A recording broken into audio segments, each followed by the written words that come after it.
আওয়ামী লীগ সরকার পতনের ৫ মাস পার হলেও নিষিদ্ধ সংগঠন ছাত্রলীগের কোনো নেতাকর্মীকে গ্রেপ্তারে দৃশ্যমান কোনো পদক্ষেপ না নেওয়া বর্তমান সরকারের ব্যর্থতা হিসেবে দেখছে ছাত্রদল।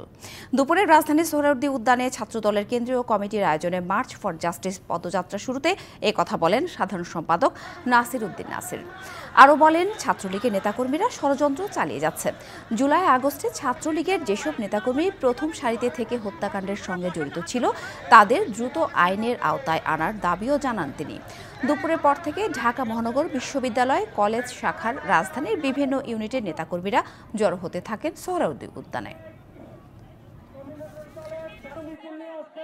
এ নিয়ে বিস্তারিত জানাতে শহীদ মিনার থেকে সরাসরি যুক্ত হয়েছেন সহকর্মী ইকবাল। অনেক কথা বলবো তার সাথে।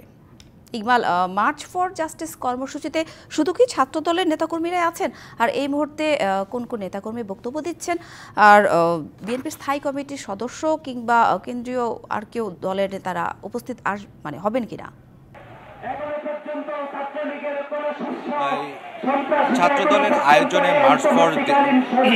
মার্চ ফর জাস্টিস নামের যে পদযাত্রাটি অনুষ্ঠিত হয়েছে সেটি কিন্তু মাঠের অলরাউন্ডার আমি আর ঘরের allrounder Tylox toilet cleaner, clean মানেই টাইলক্স। সোহরাওয়ার্দী উদ্যান থেকে শুরু হয়ে এখন কিন্তু শহীদ মিনারে এসে শেষ হয়েছে।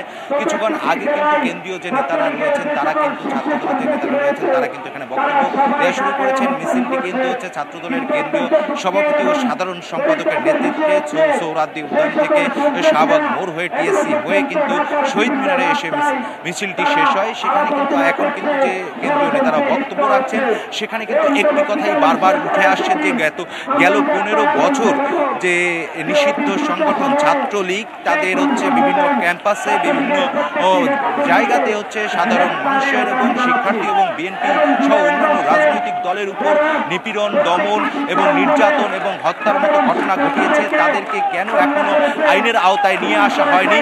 এই 5ই আগস্টের পর 5 মাস পেরিয়ে গেলেও কিন্তু এখন পর্যন্ত বর্তমান অন্তর্বর্তীকালীন সরকার এই নিষিদ্ধ সংগঠন ছাত্রলীগের যারা এই হত্যা, খুন, গুমের সঙ্গে জড়িত ছিল তাদেরকে আইনের আওতায় নিয়ে আসতে পারেনি।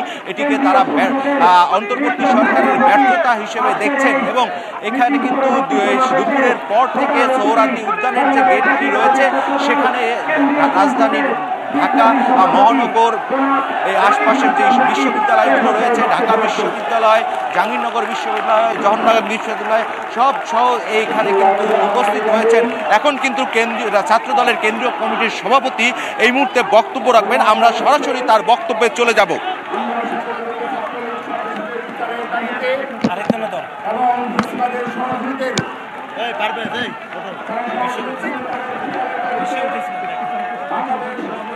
আপনি সামনে উঠুন।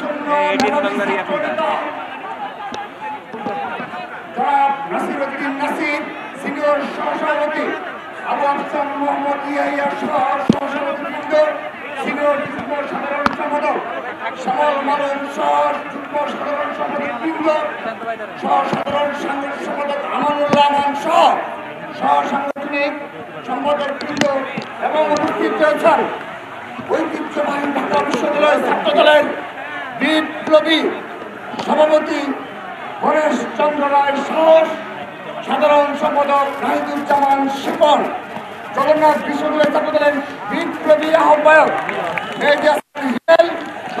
শামসুল আলমিন, জগন্নাথ বিশ্ববিদ্যালয় ছাত্রদলের সংগ্রামী আহ্বায়ক জহিরুদ্দিন।